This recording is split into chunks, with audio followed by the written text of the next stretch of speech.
Radiasi Positif menganalisa berbagai tema sosial dari perspektif out of the box dari sudut dimensi berbeda. Diharapkan menghadirkan pencerahan yang dapat dijadikan pedoman untuk menilai dengan logis dan bijak. Assalamualaikum warahmatullahi wabarakatuh. Kembali bertemu dengan saya, Iroveldi. Saya akan membahas dan mengevaluasi apa, bagaimana, dan sampai mana pencapaian negara kita hingga per hari ini. Saya menggunakan kata negara karena saya ingin menyertakan dan melibatkan semua unsur dalam negara untuk melakukan penilaian ini, yaitu unsur pemerintah selaku pengelola dan juga unsur rakyat selaku partisipan jalannya negara. Bahwa pencapaian suatu negara itu bukan hanya diukur dari kinerja pemerintahannya, tapi juga keterlibatan semua unsur dalam negara, termasuk rakyat. Pencapaian negeri kita saat ini, baik apa yang telah dilakukan pemerintah selaku pemilik otoritas tertinggi, dan juga apa yang telah rakyat perbuat bagi negeri ini, pada dasarnya semua telah berjalan baik. Apa pencapaian yang telah diraih, tetap wajib kita beri apresiasi. Dalam kesempatan ini saya tidak perlu menguraikan kembali ataupun merinci kembali apa saja pencapaian yang negara kita telah lakukan. Semua bisa dilihat di berbagai sumber resmi. Bisa dicek di berbagai situs lembaga-lembaga resmi negara, dan juga berita dari berbagai media massa terpercaya. Ya, intinya kita harus menyikapi dengan positif dan apresiatif bahwa jelas nyata adanya pencapaian-pencapaian saat ini. Bahwa ada plus minus yang terjadi, tentunya itu hal yang wajar dan harus kita maklumi, selama plus minus itu masih dalam radius yang bisa kita tolerir. Sebelum melanjutkan ke pembahasan tema berikut ini, jangan lupa untuk like-nya dan tentunya klik tombol subscribe. Terima kasih. Namun, jika kita berkaca lebih jauh mendalam, bahwa apa saja yang telah dicapai negara kita per hari ini, sebenarnya semua itu bukanlah hal yang luar biasa. Karena semua itu tercapai memang alami, beriringan sesuai dengan proses perjalanan waktu dan perkembangan zaman. Pencapaian ini memang hal yang alami, wajar, dan standar. Saya analogikan seperti ini. Itu tidak ubahnya dengan kita sebagai manusia.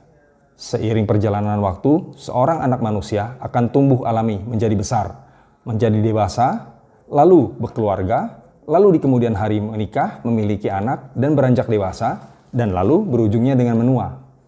Saya umpamakan pencapaian negeri kita per hari ini ya seperti itu, yaitu sebuah pencapaian berupa siklus hidup yang standar alami, dan bukan pencapaian yang istimewa. Itulah pencapaian negeri kita saat ini, pencapaian yang sifatnya alami, tidak ada hal yang istimewa. Di masa lalu, kita pernah punya pencapaian-pencapaian yang istimewa. Ironisnya, pencapaian-pencapaian istimewa kita di masa lalu itu berlalu begitu saja. Dan bahkan kita sampai kini sama sekali tidak pernah meraihnya kembali, dan juga melakukan hal yang sama lagi. Dulu kita pernah punya seorang Rudi Hartono dan kawan-kawan yang tak tertandingi di dunia. Dulu pun kita pernah punya nama besar seperti Elias Pikal dan Chris John yang prestasinya di level dunia. Dan kita juga pernah punya B.J. Habibie, anak bangsa yang kecerdasannya diakui dunia, berikut prestasinya yang membanggakan.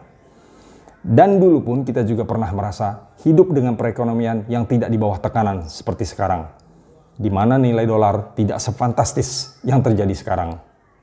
Dan masih banyak lagi contoh sederetan daftar pencapaian-pencapaian kita di masa lalu di berbagai bidang. Baik pencapaian di tingkat lokal maupun di level internasional, yang semuanya istimewa. Jika kita melihat pencapaian negara hari ini, sebagaimana yang saya telah paparkan di atas tadi, bahwa kita hanya meraih pencapaian yang alami standar, dan serta ketidakmampuan kita menghadirkan kembali pencapaian istimewa sebagaimana yang pernah diraih di masa lalu, dari fakta ini dapat saya ambil kesimpulan, bahwa negara kita berjalan tidak terlalu memuaskan. Saya tidak akan menggunakan kata mengecewakan, tapi setidaknya belumlah terlalu pantas untuk dibanggakan di saat ini. Jika demikian, mari kita semua seluruh rakyat dan termasuk pemerintahnya mau mengintrospeksi diri. Karena pasti ada hal yang salah. Ada hal yang perlu dibenahi secara mendasar. Apakah itu mental bangsanya yang lalai berusaha untuk mengejar kemajuan? Ataukah sistem bernegaranya, dalam hal ini pemerintahan dan perpolitikannya yang tidak sehat, sehingga tidak mendukung dan tidak mendorong untuk kemajuan Indonesia? Inilah permasalahan yang perlu dicari tahu dan diinventarisir, dan tentunya segera perlu dibenahi secara masif. Pemerintah adalah selaku eksekutor yang melakukan eksekusi atas adanya bahan material. Dan rakyatlah yang menyajikan bahan materialnya untuk dieksekusi oleh pemerintah. Perkembangan dan kemajuan sebuah negara didasari atas kerjasama keduanya, antara pemerintah dan rakyat. Didasari atas saling memanfaatkan satu sama lain, bukan satu pihak menerapkan azas manfaat pada pihak lainnya. Jika cara berpikir ini bisa dijadikan landasan berperilaku, insya Allah Indonesia akan tampil istimewa di tingkat dunia. Sebagai penutup, sekali lagi saya tekankan, pembahasan saya ini bukan mengarah ke pembandingan pemerintahan. Saya tidak akan melibatkan diri dalam polemik rezim-rezim, sama sekali tidak ada tendensi ke arah sana.